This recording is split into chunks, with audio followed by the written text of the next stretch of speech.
Hello and welcome, it's Chris from Christopher Hall Training, and welcome to another tutorial where we're going to discuss how exercise isn't the most effective medicine for reducing illness and becoming healthy. It is a part of the process, so it is essential, but we've got to understand and put it into context with what sort of being healthy means and what makes up being healthy. So that's what we're going to discuss. So number one, what makes up being healthy? Well, number one, it's the thinking, so the mental stresses, the thought processes, the habits. So what goes on up here? That's the most important bit because that drives the other two. And the other two is eating and moving. So we've got thinking and then we've got eating and moving. Now the thinking part of it drives the other two because it's the thinking, it's the relationship with food, it's the relationship with exercise, and it's the relationship with being healthy as a whole. So it's that drives it. So that's the most important component to sort of manage, because when you can get that bit right, the other two will just fall into place. It will happen naturally. So that's the first thing to understand. So if you're trying to make someone exercise that doesn't necessarily like exercise, doesn't necessarily put a high priority on it, it's going to be very difficult for them. But if we can work with that person to be able to put it higher on their priorities, then it's going to be a much more effective tool. Now, when we then talk about exercise, what we have to understand is the type of exercise that they need to do, because there are what I could describe as healthy exercise and then fitness exercise. Now, fitness exercise is something that most people promote. So, going to a gym, possibly a hip training workout that I've talked about before, and how ineffective that can be for certain parts of the population, and certainly beginners and that bottom end of intermediate. So if you're a beginner, you don't necessarily need to be doing things like that. What you need to be doing is becoming more active. Now, most people have a sedentary job, so that's going to influence a part of it. But if we can be more active, then that's going to go a long way to being more healthy. Now, what is going to help you gain the benefits of that activity is then, over here, better eating. So we've then got to go down the road of healthier eating and learning the foods that are more advantageous for our health and learning about the foods that aren't. Now, what then occurs is the sort of the notion that most people generally know what are healthier foods and what are not healthier foods. So what we then have to understand is, well then, why aren't people eating healthier foods? So this then goes down the road of, well, if we look at the biggest sort of illnesses or conditions or diseases that we experience in sort of, Western or modern societies, they could be described as lifestyle diseases. So things like cardiovascular disease, diabetes, high blood pressure, what else? Some cancers and things like that. They're known as lifestyle diseases. So what that basically means is they're directly impacted by people's habits. So what people are doing day to day, what they eat, how they move, and potentially how they think as well, and managing of stress levels in particular. So what we have to do is understand why people aren't eating those foods. Because what the foods that they are eating and the diet that they are following is leading to a potential or higher risk of lifestyle disease. So what we have to understand is that the eating that they are doing and the activity that they are doing is leading them in that direction. Now, they don't realize that at the time. So when they're going to, now this is an example of sort of the habits and the priorities that people hold with regards to their health. So what people don't realise is what they are doing now. So what they are doing in their teens, 20s and 30s and 40s is going to impact them in their 50s, 60s, 70s and 80s. So what they're doing now is going to dictate their health later on in life. And what this means, this is the straw that broke the camel's back. And some people have described these conditions as low grade and chronic. So low grade, it goes under the radar. You don't notice it happening at the time. It's chronic and it happens over a long period of time. So these lifestyle diseases are low grade and chronic. You don't notice them happening. It's happening over a long period of time. And then when you're in your 50s, 60s, 70s or 80s, it starts to manifest itself because it's built up to a point and the straw has broken the camel's back. So what does that mean? Well, that means what you're doing with regards to how you move, how you eat and how you think in your teens, 20s, 30s and 40s is going to impact your health in your 50s, 60s, 70s and 80s. So that is a fundamental thing that we need to understand with regards to being healthier. Now, how do we go about that?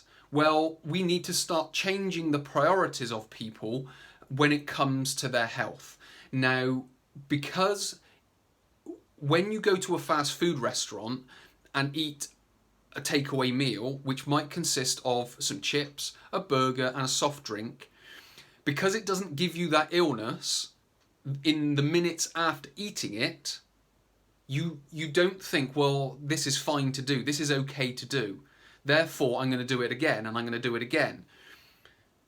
But if you realise that if you did that once and it was okay, what it's done is it's left just a little credit in that illness bank account.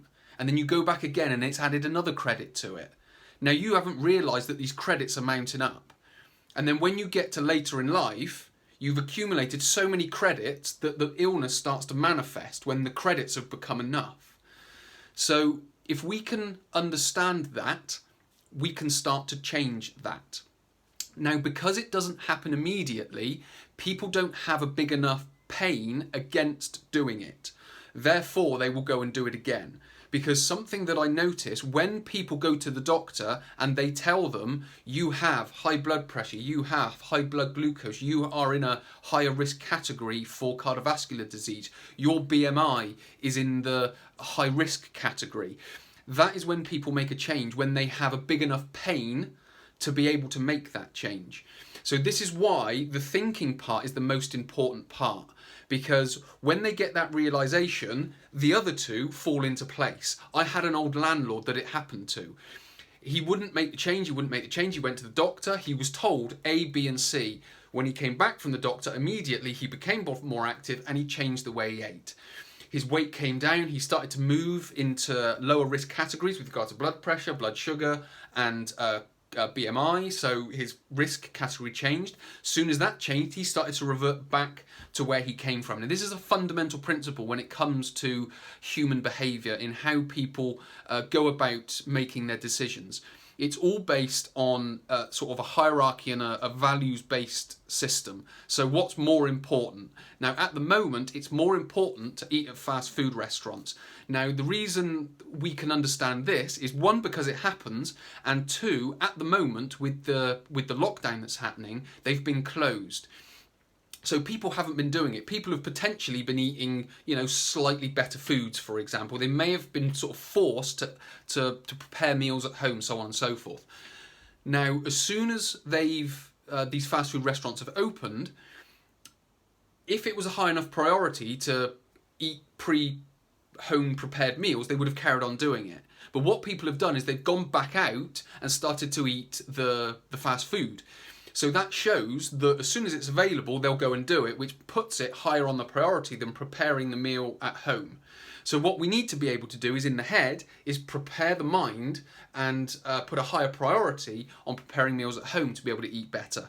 Then we need to think about, okay, what foods need to go into that? Okay, we need to start talking about whole foods, plant-based foods. That doesn't mean not eating animal-based foods, but a diet mainly based on plant foods. So we need to start doing that. We haven't even started talking about exercise yet with regards to the exercises that you need to start doing and start avoiding.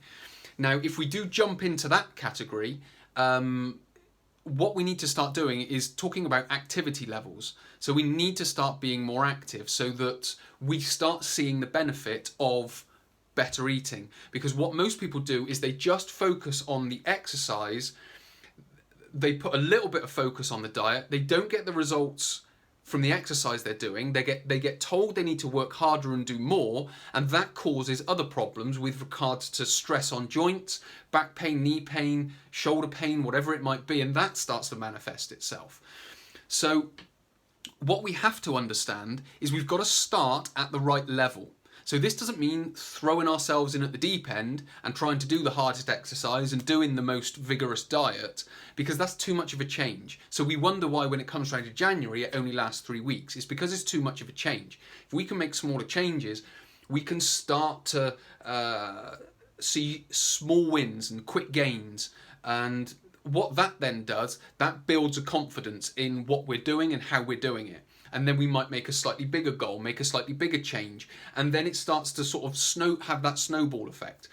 But as I've mentioned, with regards to exercise being the medicine, it's only a small part of the process. The biggest medicine to being healthier and reducing risk of injury is putting health higher on the priorities. There are a lot of diet books out there that are telling you what to do. If they're telling you what to do, then it's not a high priority for you because you're not doing it. And they are telling you to do it. So what we have to be able to do as an industry, and certainly from my perspective as a coach, is not go about telling people what to do, but it's educating people on the process that they, in some respects, need to go through to get there. And a lot of that is education, because it's that education that starts to neuroplastically remodel the brain. There's a technical term for you, but essentially it's that starting process of moving health higher on the priorities. Because what people do is they will do what is more important to them, and if health is important to them, they will do that. If you ask some sort of healthy, fit person what they do, they will talk about exercise, diet, so on and so forth. If you talk to someone that doesn't do exercise, that doesn't necessarily lead a healthy lifestyle, they will be doing other things in front of that. It might be focusing on work, it might be focusing on family members, it might be focusing on watching certain TV programs, watching certain films, going certain places, doing certain things, being more sociable, so on and so forth. Or going to different places to socialise. Whereas when you find a healthy person, they might find their social life comes from going to the gym or going to different places, if that makes sense. So you start to see this pattern in people's, not only behaviours, but in how they structure their priorities. So the greatest medicine with regards to exercise, or with regards to health, is to first of all put health higher on your priorities, and then understanding that diet is, let's just say, the second most important, and exercise is the third most important, but it's diet and movement, and then you can build into exercise. So if you want to become healthier, if you want to reduce your risk of injury, illness and injury for that matter, number one, put health higher on your priorities. Number two, once that starts becoming higher on the priorities and you start learning about healthier foods, you will then start to eat healthier foods. You will then start to practice essentially a healthier diet. What will then happen is you'll then start to learn about exercise. What you'll start to do is you'll start becoming more active. That's number one. Become more active. You will then start seeing the better your diet and the more active you are, the better your results. If you're just exercising and not addressing the diet, you won't see the results of the exercise as quickly and as well. So once we can become more active, once we can then start eating healthier, then we can start thinking about going into exercise and building that part. Whenever I work with someone in a gym, if they are a beginner and they haven't necessarily done a lot of exercise, I will start them at that level. I will start them at a beginner level. I won't get them doing HIIT training because their joints can't cope with it. Their heart and lungs can't necessarily cope with it. So it's very much just starting at their level, just building them up. Can you feel your heart rate going? Yes. Can you feel your breathing rate up? Yes. Can you feel a sweat starting to come on? Yes. Okay. Now we're building. Once they get used to that, once they start building, then you can put a little bit more pressure on the heart and the lungs, and you can build them into it. So hopefully this has gained a little bit more of an understanding of the greatest medicine for being healthy, the greatest medicine for reducing risk of illness. I could go on and on and on about and give you different examples of it, but I think now is a good time for me to sort of wrap up and summarize. So, number one, if you want to be healthier, put health higher on your priorities.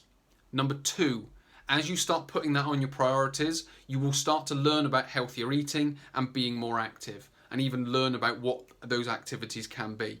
So what will then come off the back of that is those two will start to fall into place. If you start finding healthy eating and doing being more active is very resistant, and you find it quite hard, then health isn't a high priority enough for you. So you need to go back, put it higher on the priority, or continue putting it higher on the priorities. And then when it starts to become less resistant, you will then know that it has become a priority to you. You will start eating healthier. You will start moving more. You will then start to become more active and be able to go more into exercise. So hopefully that gives you a better understanding of that. I've repeated it a few times, probably too many times, but hopefully enough times that it goes in and you remember it. So many thanks for watching. My name is Chris from Chris Pole Training. I will speak to you in the next tutorial.